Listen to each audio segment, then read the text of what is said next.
Ortho Ayurvedic oil and capsule. अब दर्द भी घुटने टेकेगा। आज ईरान युद्ध का 32वां दिन। ईरान ने तेल से भरे कुवैती टैंकर पर किया हमला। तेल टैंकर में हमले के बाद रिसाव का खतरा। ईरान का बगदाद एयरपोर्ट के पास ड्रोन अटैक। शारजाह में प्रशासनिक इमारत पर भी हमला। उधर इजरायली हमले में हिजबुल्लाह यूनिट के डिप्टी कमांडर की मौत का दावा।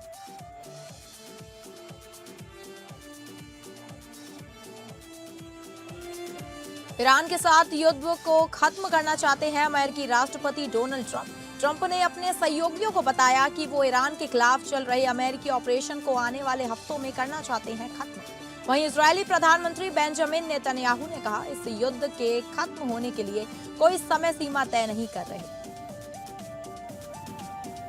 पीएम मोदी का आज गुजरात दौरा। गुजरात को 6000 करोड़ से ज्यादा विकास परियोजनाओं की देंगे सौगात। कई महत्वपूर्ण रेल परियोजनाओं का करेंगे उद्घाटन। पीएम मोदी साणंद में सेमीकंडक्टर असेंबली सुविधा का करेंगे लोकार्पण। नवनिर्मित सम्राट संस्कृति संग्रहालय का भी करेंगे उद्घाटन। नीतीश के इस्तीफे से झलका जेडीयू के मंत्रियों का दर्द। कैमरे के सामने फूट फूट कर रोए मंत्री अशोक चौधरी। वहीं तेजस्वी यादव का बीजेपी पर बड़ा हमला। नीतीश जी को ठगा गया, दबाव में दिलाया गया इस्तीफा।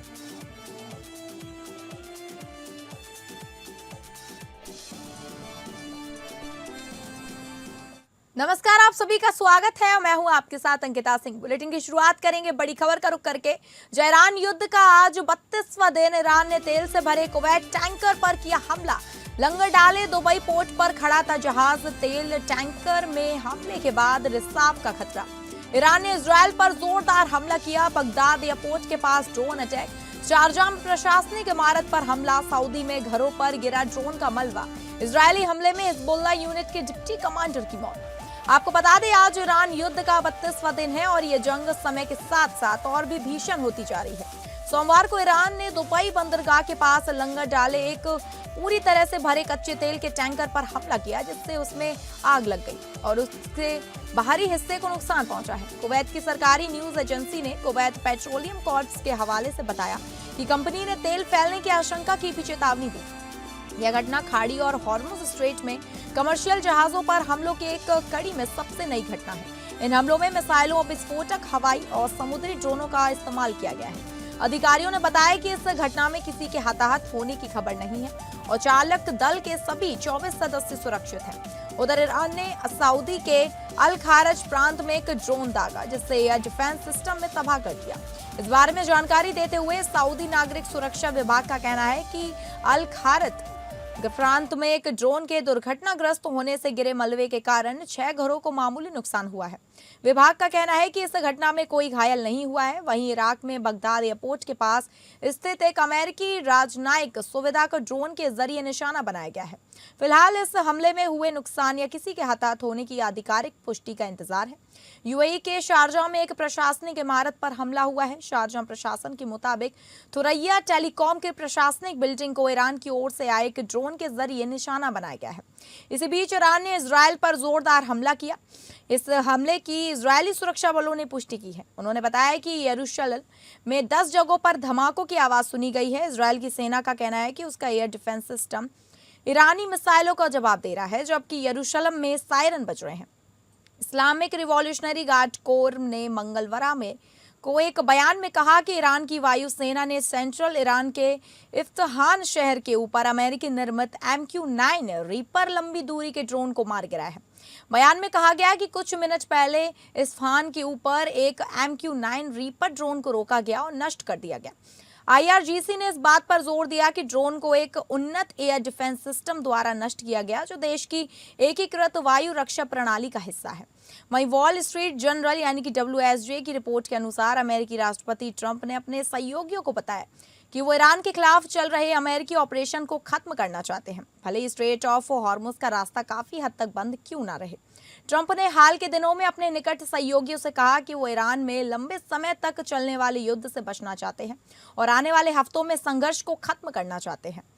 रिपोर्ट में बताया गया कि लगभग 1 महीने से जारी इस सैन्य ऑपरेशन को ट्रंप 4 से 6 हफ्ते के अंदर खत्म करने की सार्वजनिक टाइमलाइन पर अड़े हुए हैं, जबकि इजरायली प्रधानमंत्री बेंजामिन नेतन्याहू ने ईरान के साथ चल रहे युद्ध को खत्म करने को लेकर एक बड़ा बयान दिया है।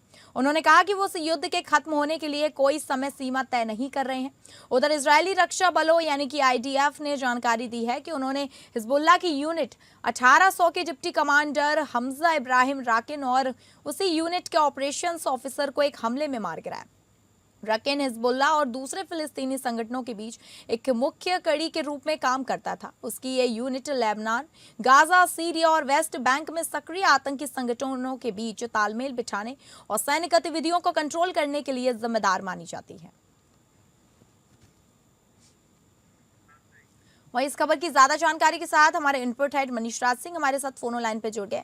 मनीष, जिस तरीके से ट्रंप दावा कर रहे हैं कि वो जल्दी युद्ध खत्म करना चाहते हैं और वहीं दूसरी तरफ इजरायली प्रधानमंत्री कह रहे हैं कि अभी कोई तय समय सीमा नहीं है युद्ध खत्म करने को लेकर। जैसा कि हम जानते हैं कि आज ईरान युद्ध का 32वां दिन पूरा होने जा रहा है और इसमें जो सबसे बड़ी परेशानी जो सामने आ रही है कि ईरान ने न सिर्फ अमेरिका और इजराइल को बल्कि अपने पड़ोसियों को भी निशाना बनाया है। अभी सोमवार को ईरान ने दुबई के बंदरगाह के पास एक लंगर डाले पूरी तरह से कच्चे तेल के टैंकर पर हमला किया है, उसके बाहरी हिस्से को काफी नुकसान पहुंचाया। कुवैत की भी सरकारी न्यूज एजेंसी ने बताया है कि कंपनी ने तेल फैलने की आशंका जाहिर की थी, उसके बाद से भी ईरान के हमले जो हैं रुक नहीं रहे हैं। तो अब जो अमेरिका की ओर से खबरें आ रही हैं कि जो क्षेत्रीय नेता हैं ईरान के पड़ोसी और देशों के नेता, वो लगभग अमेरिका की पूरी कोशिशों का समर्थन कर रहे हैं। दुबई ने तो यह बताया है कि फाइनल सॉल्यूशन न होने तक ईरान के परमाणु कार्यक्रम को पूरी तरह निष्क्रिय करना ही अमेरिका का उद्देश्य होना चाहिए और यह कार्रवाई तब तक चलती रहनी चाहिए जब तक कि ईरान में कोई बड़ा सत्ता परिवर्तन नहीं होता है। बहरीन और कुवैत ने भी अमेरिकी कोशिशों को जारी रखने की हिमायत की है और अमेरिका का कहना है कि जो अब युद्ध जो है अपने आखिरी मुकाम पर है। होर्मुज संकट को अमेरिका अब हल करने की लगभग कोशिशें कर चुका है और उसको कहना है कि हम इसमें सफल भी होंगे, लेकिन अभी भी जो वैश्विक स्तर पर तेल की कीमतें हैं वो स्थिर नहीं हो पा रही हैं। तो अभी ये मुद्दा कुछ दिनों तक और चलेगा। जैसा कि ईरान ने कहा है कि हम अमेरिकी हमले का बदला लेंगे और अमेरिका को पुरजोर जवाब देते रहेंगे, तो अभी ये फिलहाल सामने का नाम नहीं ले रहा है। ठीक है, आपका धन्यवाद मनीष जानकारी साझा करने के लिए। और अगली बड़ी खबर का रुख करेंगे। ट्रंप के दावों को ईरान ने नकारा। अब तक अमेरिका के साथ कोई प्रत्यक्ष बातचीत नहीं की, बोला ईरान। ट्रंप बोले ईरान के तेल पर कब्जा मेरी पसंदीदा चीज, खार्ग द्वीप पर भी ले सकता हूं। ट्रंप बोले समझौता नहीं हुआ तो ईरान ही नहीं बचेगा, ट्रंप ने कहा। ईरान के विदेश मंत्रालय के प्रवक्ता इस्माइल बकाई ने कहा कि तेहरान ने अब तक अमेरिका के साथ कोई प्रत्यक्ष बातचीत नहीं की है। अमेरिका, इजरायल और ईरान के बीच चल रहे युद्ध के 31वें दिन बकाई ने कहा कि ईरान को दिए गए प्रस्ताव अधिकतर आश्वास्तिक, अनुचित और अत्यधिक रहे हैं। इसके अलावा उन्होंने यूक्रेन संघर्ष को अमेरिका और इजरायल के ईरान के खिलाफ युद्ध से जोड़ने को विनाशकारी गलत आकलन बताया। इस बीच अमेरिका के राष्ट्रपति डोनाल्ड ट्रंप ने फाइनेंशियल टाइम्स को दिए एक इंटरव्यू में कहा कि वह ईरान का तेल अपने नियंत्रण में लेना चाहते हैं। वहीं पाकिस्तान ने कहा कि वह तनाव कम करने के उद्देश्य से वार्ता की मेजबानी की तैयारी कर रहा है। और कुवैत ने बताया कि ईरान एक हमले में एक भारतीय कामगार की मौत हो गई। यह घटनाक्रम ऐसे समय में सामने आई है जब क्षेत्र में सैन्य गतिविधियां और कूटनीतिक प्रयास लगातार जारी हैं। उधर ट्रंप ने कहा कि वह ईरान का तेल अपने कंट्रोल में लेना चाहते हैं। फाइनेंशियल टाइम्स को दिए इंटरव्यू में उन्होंने यह बयान दिया। ट्रंप ने कहा, सच कहूं तो मेरी पसंदीदा चीज है ईरान का तेल लेना। इस पर कब्जे के लिए अमेरिका के पास कोई विकल्प नहीं है। उन्होंने खार्ग द्वीप का जिक्र करते हुए कहा कि हो सकता है हम खार्ग द्वीप ले लें, हो सकता है नहीं। ट्रंप ने यह भी दावा किया कि इस द्वीप पर ईरान की रक्षा ज्यादा मजबूत नहीं है और अमेरिका इसे आसानी से अपने कब्जे में ले सकता है। ट्रंप ने यह भी कहा कि ईरान के साथ युद्ध खत्म करने के लिए जल्द समझौता हो सकता है। हालांकि उन्होंने चेतावनी दी कि अगर तेहरान ने अमेरिका का प्रस्ताव नहीं माना तो उनके पास देश ही नहीं बचेगा। ईरान ने सोमवार को रिवॉल्यूशनरी गार्ड के नौसेना प्रमुख अलीरेजा तंगसिरी की मौत की पुष्टि की। इससे पहले इजरायल ने गुरुवार को दावा किया था कि उसने ईरान की नौसेना में रियर एडमिरल तंगसिरी को मार गिराया है। इजरायल के हाइफा शहर में स्थित एक ऑयल रिफाइनरी में आग लगने की खबर सामने आई है। बताया जा रहा है कि यह घटना ईरान और हिजबुल्लाह के मिसाइल हमले के बाद हुई। इजरायली मीडिया के मुताबिक हमले के बाद रिफाइनरी इलाके में आग की लपटें देखी गई। इजरायल ने लेबनान में हमले तेज कर दिए हैं। लेबनान के दक्षिणी हिस्से और बेरूत के उपनगरों में इजरायली हमलों में कई लोगों के मारे जाने की और घायल होने की खबर है। खाड़ी देशों में पिछले कुछ घंटों में हमलों की संख्या बढ़ गई है, जिससे क्षेत्र में तनाव और गहरा हो गया है।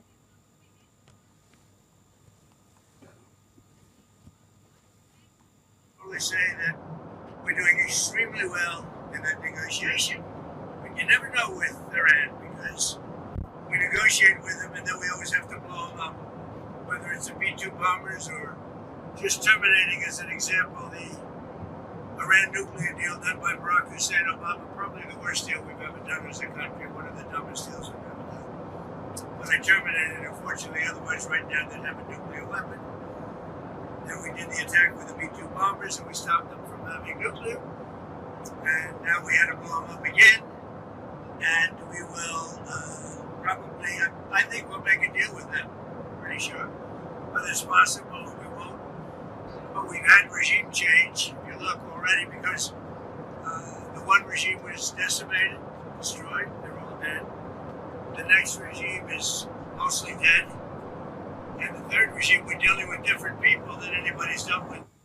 और अगली बड़ी खबर का रुख करेंगे पीएम मोदी का गुजरात दौरा, जहां पीएम मोदी का आज गुजरात दौरा। पीएम कई महत्वपूर्ण रेल परियोजनाओं का उद्घाटन करेंगे। 6000 करोड़ से ज्यादा विकास परियोजनाओं को देंगे सौगात। पीएम मोदी साड़द में सेमीकंडक्टर असेंबली सुविधा का लोकार्पण करेंगे। नवनिर्मित सम्राट स्मृति संग्रहालय का भी उद्घाटन करेंगे पीएम मोदी आज गुजरात दौरे पर रहेंगे। यहाँ पीएम कई महत्वपूर्ण रेल परियोजनाओं का उद्घाटन करेंगे। इन परियोजनाओं का उद्देश्य कनेक्टिविटी बढ़ाना और क्षेत्रीय विकास को गति देना है। प्रमुख रेल परियोजनाओं में Kanalus Jamnagar rail line doubling 28 kilometre राष्ट्र को समर्पित की जाएगी। यह राजकोट कनालुस डबलिंग परियोजना 111.20 किमी का हिस्सा है। इससे ट्रेनों की संख्या बढ़ेगी और यात्रा तेज होगी। जामनगर के पेट्रोलियम और ब्रास उद्योगों को माल ढुलाई में फायदा होगा। किसानों को अपनी फसल बाजार तक जल्दी पहुंचाने में मदद मिलेगी। राजकोट के यात्रियों और व्यापारियों की यात्रा आसान होगी। द्वारका पर्यटन को भी बढ़ावा मिलेगा। पीएम मोदी के दौरे की शुरुआत गांधीनगर जिले के कोबा गांव से होगी। वहां वो श्री महावीर जैन आराधना केंद्र में नवनिर्मित सम्राट स्मृति संग्रहालय का उद्घाटन करेंगे। यह संग्रहालय सम्राट अशोक के पोते सम्राट स्मृति के नाम पर है, जिन्होंने जैन धर्म और अहिंसा के सिद्धांत का प्रचार किया था। सम्राट स्मृति संग्रहालय में 7 गैलरी हैं, जिनमें दुर्लभ कलाकृतियां और प्राचीन पांडुलिपियां रखी गई हैं। यहाँ सदियों पुरानी जैन कला, पत्थर और धातु की मूर्तियां और ऐतिहासिक सिक्के भी रखे गए हैं। कोबा के बाद प्रधानमंत्री साणंद जाएंगे, जहां वो कयांस सेमिकॉन की outsource semiconductor assembly and test सुविधा का उद्घाटन करेंगे। इस प्लांट की लागत 3300 करोड़ रुपए बताई जा रही है, जो भारत के सेमीकंडक्टर मिशन के लिए मील का पत्थर साबित होगा। ये फैसिलिटी रोजाना लगभग 60 लाख चिप्स बनाएंगे। इससे गुजरात एक वैश्विक सेमीकंडक्टर मैन्युफैक्चरिंग हब के रूप में और मजबूती से उभरेगा। पीएम मोदी नए बने वादथरा जिले के लखनी तालुका पहुंचेंगे। यहां वो एक सार्वजनिक सभा को संबोधित करेंगे और 6000 करोड़ रुपए से ज्यादा के प्रोडक्ट्स का वर्चुअली लोकार्पण और शिलान्यास करेंगे। इनमें हिम्मतनगर खेड़ ब्रह्मा नई रेल लाइन शामिल है। 482 करोड़ रुपए की लागत से बनने वाली इस 55 किलोमीटर लंबी लाइन से साबरकांठा की कनेक्टिविटी अहमदाबाद और उदयपुर से बेहतर होगी। पीएम मोदी खेड़ ब्रह्मा और अहमदाबाद के बीच नई ट्रेन सेवा को हरी झंडी दिखाएंगे। वो कलानूस जामनगर सेक्शन के दोहरीकरण और गांधीधाम आदिपुर के बीच मल्टी ट्रैकिंग कार्य का लोकार्पण भी करेंगे।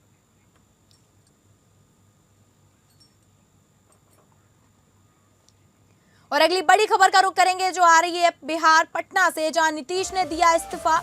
नीतीश के इस्तीफे से छलका मंत्रियों का दर्द। कैमरे के सामने फूट फूट कर रोए मंत्री अशोक चौधरी। बिहार की राजनीति में सोमवार का दिन बेहद भावुक और उथल पुथल रहा। मुख्यमंत्री नीतीश कुमार के इस्तीफे के ऐलान के साथ ही जेडीयू खेमे में सन्नाटा पसर गया। लेकिन इस पूरे घटनाक्रम में सबसे चौंकाने वाली और भावुक तस्वीर सामने आई है नीतीश कुमार के बेहद करीबी माने जाने वाले मंत्री अशोक चौधरी की। जैसे ही नीतीश कुमार ने राजभवन जाकर अपना इस्तीफा सौंपा, बाहर निकलते ही मीडिया ने मंत्रियों को घेर लिया। इस दौरान अशोक चौधरी खुद को संभाल नहीं पाए।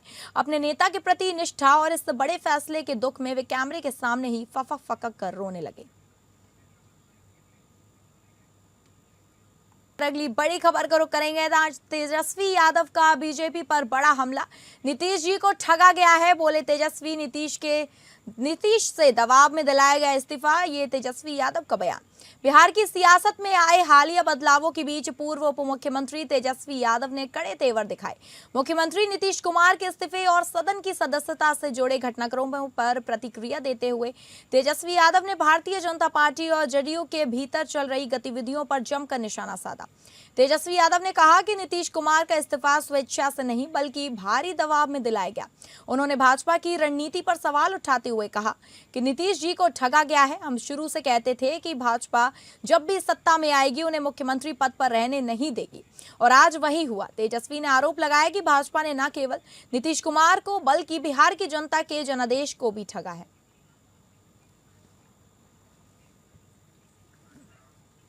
और अगली खबर का रुख करेंगे, जहां बीजू जनता दल के सदस्यों ने सोमवार को लोकसभा में सांसद और भाजपा नेता निशिकांत दुबे द्वारा ओडिशा के पूर्व मुख्यमंत्री बीजू पटनायक के खिलाफ कथित अपमानजनक टिप्पणी किए जाने के विरोध में राज्यसभा से वॉकआउट किया।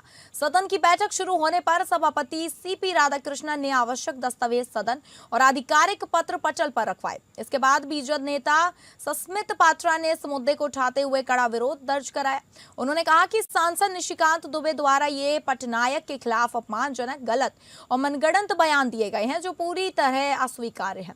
सस्मिता पात्रा ने आरोप लगाया कि दुबे ने बीजू पटनायक को सीबीए एजेंट बताया है और यह सत्तारूढ़ दल के गिरते स्तर को दर्शाता है। यह बेहद शर्मनाक है। उन्होंने कहा कि बीजेपी इस बयान का पुरजोर विरोध करता है और इसी के विरोध में सदन से वॉकआउट कर रहा है। बीजेपी के सदस्यों ने इसके बाद सदन से बहिर्गमन कर दिया। यह मुद्दा हाल के दिनों में राजनीतिक रूप से तूल पकड़ता जा रहा है। भुवनेश्वर में मीडिया से बातचीत के दौरान नवीन पटनायक ने साफ कहा कि उनके पिता पर लगाए गए आरोप ने न केवल निराधार हैं बल्कि बेहद दुर्भाग्यपूर्ण है। उन्होंने कहा कि 1962 के चीन हमले के समय वे खुद किशोर अवस्था में थे और उन्हें अच्छी तरह याद है कि बीजू पटनायक उस हमले को लेकर कितने आक्रोशित थे और देश की रक्षा के लिए उन्होंने हर संभव प्रयास किया। इस बयान के खिलाफ बीजेपी ने संसद में भी मोर्चा खोल दिया। बीजू जनता दल के वरिष्ठ नेता और राज्यसभा सांसद सस्मित पात्रा ने ओडिशा के पूर्व मुख्यमंत्री बीजू पटनायक पर अपमानजनक बयान देने के विरोध में सस्मित पात्रा से संचार और सूचना प्रौद्योगिकी संबंधी सदस्य स्थायी समिति से इस्तीफा दे दिया। Chairman sir, BU Janata Dal does not disturb the House, but today we want to place on record our serious protest against the disparaging, false and concocted statements made by MP Shri Nishikant Dubey ji against Shri Biju Patnaik ji. He's called Biju Patnaik ji a CIA agent. This is the level to which today the ruling party has fallen, to say that Biju Patnaik ji is a CIA agent. I was surprised to find the outrageous things that Shri Dubey MP said about Biju Babu yesterday. I don't think he knows that the Prime Minister, Shri Nehru, put an office next to his in Delhi while Biju Babu was still Chief Minister of Odisha, to do the tactics and fight the Chinese. और अगली बड़ी खबर का रुख करेंगे gas cylinder की कालाबाजारी को लेकर, जहां कालाबाजारी पर सख्त हुए योगी सरकार। पेट्रोल, डीजल और एलपीजी पर सरकार की सख्त निगरानी। यूपी में अब तक 17,000 से ज्यादा छापे। कालाबाजारी और अवैध बिक्री पर अंकुश लगाने की मुहिम। 12 मार्च से अब तक 17,581 छापेमारी और निरीक्षण किए गए। एलपीजी वितरकों के खिलाफ अब तक 33 एफआईआर दर्ज। कालाबाजारी मामले में 17 लोगों की गिरफ्तारी। यूपी में पेट्रोल और डीजल की आपूर्ति पूरी तरह से सामान्य। आपको बता दें, उत्तर प्रदेश में पेट्रोल, डीजल और एलपीजी की आपूर्ति को लेकर योगी सरकार पूरी तरह एक्शन मोड में है। कालाबाजारी और अवैध बिक्री पर अंकुश लगाने के लिए 12 मार्च से अब तक 17,581 छापेमारी और निरीक्षण किए गए हैं। इस दौरान एलपीजी वितरकों के खिलाफ 33 एफआईआर दर्ज की गई हैं, जबकि अन्य मामलों में 189 एफआईआर दर्ज कर 17 लोगों को गिरफ्तार किया गया है। इसके अलावा 224 लोगों के खिलाफ अभियोजन की कार्रवाई भी की गई है। मुख्य सचिव स्तर से जारी निर्देशों के साथ इसके बाद सभी जिलों में प्रशासन सक्रिय है और फील्ड में लगातार निगरानी की जा रही है। जिला पूर्ति अधिकारी और स्थानीय प्रशासन के अधिकारी नियमित रूप से निरीक्षण कर रहे हैं ताकि उपभोक्ताओं को समय पर गैस सिलेंडर और ईंधन मिल सके। प्रदेश में पेट्रोल और डीजल की आपूर्ति फिलहाल पूरी तरह सामान्य है। राज्य में 12,888 पेट्रोल पंप संचालित हैं। 27 से 29 मार्च के बीच हजारों किलोलीटर ईंधन की बिक्री दर्ज की गई है। वर्तमान में प्रदेश में करीब 91,000 किलोलीटर पेट्रोल और 1.15 लाख किलोलीटर डीजल का स्टॉक उपलब्ध है। उल्लेखनीय है कि 1 किलो लीटर का अर्थ 1,000 लीटर से है। ऐसे में सरकार ने लोगों से अपील की है कि घबराहट में ईंधन का भंडारण ना करें। इस खबर की ज्यादा जानकारी के साथ हमारे विशेष संवाददाता आनंद सिंह हमारे साथ फोन लाइन पे जुड़ गए। आनंद, लगातार योगी सरकार सख्त है और एक्शन मोड में नजर आ रही है, जिस तरीके से छापेमारी कर रही है एलपीजी की कालाबाजारी को लेकर। बिल्कुल देखिए, जैसा कि सरकार का ये प्रयास है कि किस तरह की कोई कालाबाजारी ऐसे विभिन्न परिस्थितियों में, जबकि जहाँ से आयात करते हैं तेल गैस का, वहाँ पर जो बनी हुई क्षेत्र में, उसके बाद केंद्र सरकार का प्रयास है कि लोगों के आम जो लोग हैं उनको किस तरह की कोई किल्लत न आए, कोई दिक्कत न आए, इसको देखते हुए सरकार तमाम प्रयास कर रही है और इसी क्रम में लगातार छापेमारी की कार्रवाई जारी है। अगर अब तक के आंकड़े लें तो 17,000 से अधिक जगहों पर छापेमारी अब तक पूरे प्रदेश में की गई है। ये 12 मार्च के बाद का ये पूरा आंकड़ा है। अपने करीब 17,500 के आसपास छापेमारी और जगह जगह पर जांच का काम सरकारी के जो एजेंसियां हैं, जो लोग हैं, उन्होंने किया है। इस पूरे मामले में अब तक 35,000 तक दे चुकी है, जबकि 17 लोगों की गिरफ्तारी इस पूरे मामले में हुई है। 35 जो FIR जो एलपीजी के वितरक हैं उनके खिलाफ हुई है, जबकि अन्य मामलों में 190 के आसपास FIR दर्ज हुई है। तो आप समझ सकते हैं कि किस तरह की सरकार का ये प्रयास है कि न एलपीजी की किल्लत आने पाए, न पेट्रोल डीजल को लेकर किसी तरह की कोई दिक्कत लोगों को हो। और इसी क्रम में लगातार छापेमारी की कार्रवाई की जा रही है ताकि आम लोगों को जो राहत मिल रही है वो निर्बाध रूप से मिलती रहे और जमाखोरी किसी तरह की ना हुई है।